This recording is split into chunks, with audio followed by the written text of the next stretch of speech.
Welcome to a new daily top Askreddit video.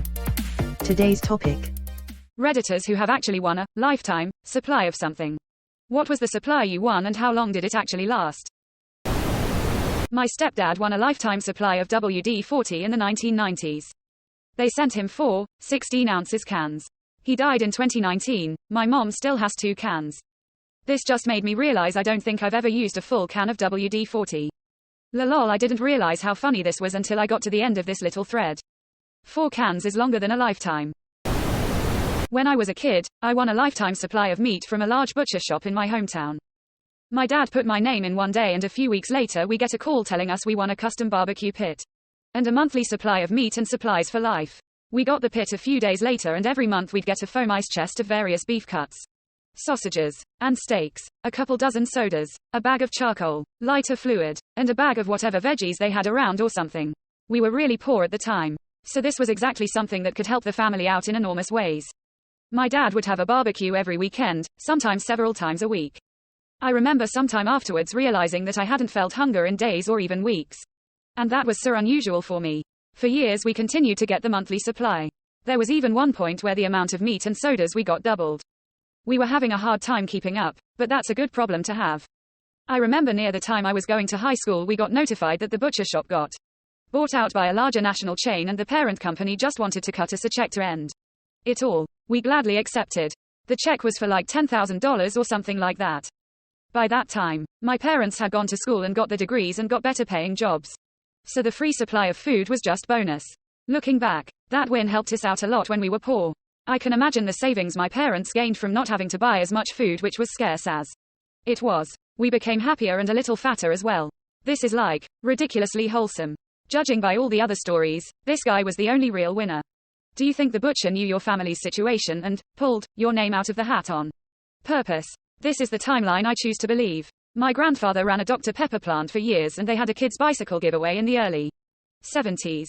The kid who won just happened to have a dad who was away serving in Vietnam. It wasn't until years later that we learned that everything was not on the up and up. I won free full body massages for life, which basically just translates to 2 massages a week. It was really good. I got addicted. I knew everyone who worked there and I got to experiment with all of them to see which were the best. Ended up fluctuating between 3 different staff towards the end. They would even train new staff on me for free because I spent so much time over there. Those training massages never cost me anything either or counted towards my 2 free massage a week limit. When the place closed down I realized just how expensive massages were. I haven't had one in ages and I miss it so bad. Free lifetime full body massages is definitely an underrated win. Of all the replies I have read, this is the first to make me tremendously jealous. Lucky bastard. When I was a kid 30 years ago, my dad said he'd won free pizza coupons. I think it was Domino's. And he had a massive stack of these little business cards, each for a free large pizza. My dad said we had to be careful using them, though, so we would only use them occasionally. And I remember my dad sometimes making me order the pizza and answer the door to get the free pizza, even though I was only like 9. Looking back, my dad worked for a commercial printing company and was not exactly an upstanding citizen. I'm pretty sure he didn't win those cards. What an M. Night Shyamalan level twist ending. One of my coworkers had an entertainment coupon book at work which was good for buy one get one offers. We also had a color copier. Someone had the idea to copy the coupons. We ate a lot of crappy food that year. As a consolation prize for losing on a TV game show I was given a popcorn popper, a little girl's bicycle and a lifetime supply of Dinty Moore beef stew. I gave the popcorn popper as a Christmas present and sold the bicycle.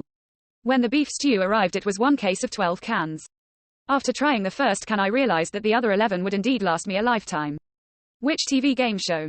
What an odd assortment of prizes. The original, Press Your Luck, back in 1983. At the time I was an actor doing stand-up comedy in Hollywood. So I had lots of free time. The producers of the show, William something and his son Bill, were developing the idea for the show and were looking for people to come into their office and play a mocked-up version of the game. They were given my name and phone number by a friend of mine who had appeared on their show, Tic Tac Doe. I lived nearby so I went down to their office on Hollywood and Vine and played the game with cardboard mock-ups of the game board. A couple of weeks later they asked me to come play it again with the changes they had made. About 2 months after that Bill called with news that CBS had picked up the show for a pilot and he asked me to be a contestant.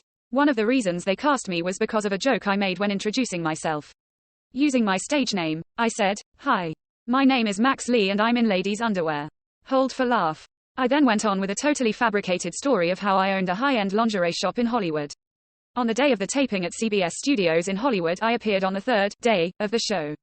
TV game shows actually tape an entire month of shows over a 3 or 4 day period in the studio, shooting as many as 5 to 6 shows a day. When tape rolled on my game, the announcer introduced the host, Peter Tomarken. I was prepared to deliver my joke about ladies' underwear when Peter said, "Our first contestant is Max Lee from Hollywood. Max, I hear you're in ladies' underwear." Quote. It got a good laugh. I thought, you bastard. After staring at him for a couple of beats, I replied lamely, "Why yes, Peter the first am," and told the rest of my concocted story. As the game neared its conclusion, one of the contestants had whammied out and the other one had got her second whammy, wiping out her bank to zero. Shrewdly, she passed her final spin to me. I had several $1,000s and some prizes, but on that final spin I too whammied and lost everything. Since we tied at 0, that meant we both came back for the next game. At the end of the second game, the same woman and I were battling back and forth, passing spins and exchanging leads. She was trailing and again passed her final spin to me, which I was required to take. I was way ahead of her, but I had 2 whammies. A third would kill me. I had $10,000 in cash, a home computer, a trip to New York City and a small sailboat. That's 10 grand in 1983 and I was a broke, unemployed actor who had just received a turn off notice from the gas company. But I was confident. In my mind I had already won. I had it all. I had the money. I had the sports car. I had the cocaine and the teenage cheerleaders. I mean, I had it all. All I needed was to take that last spin. The electronic board began to flash and beep. The audience clapped and cheered encouragement, waiting for just the right moment. I cried, "Stop," and slammed my hand down on the red button so hard I thought it might shatter. WAAAAA. That frickin' whammy wiped me out. Oh, do you know how? In the comic strips, when someone loses a bunch of cash, the cartoonist draws that little money bag with wings flying away. I actually saw that. I watched as it rose up from the stage floor, made a couple of laps around the studio and disappeared out the door, down Beverly Boulevard. In disbelief, I dropped my head and banged it on the game tabletop 2 or 3 times. After the taping wrapped, Peter Tomarken came over to offer his condolences. I said, "They gave you my joke, didn't they, Peter?" He grinned and shrugged. "Yeah, well, I'm the star. To this day I'm the only SHMO to have lost on Press Your Luck twice. Twice. I love me some dintim or stew. But with the sodium content. They probably figured if you eat that case in a week, that will be your lifetime.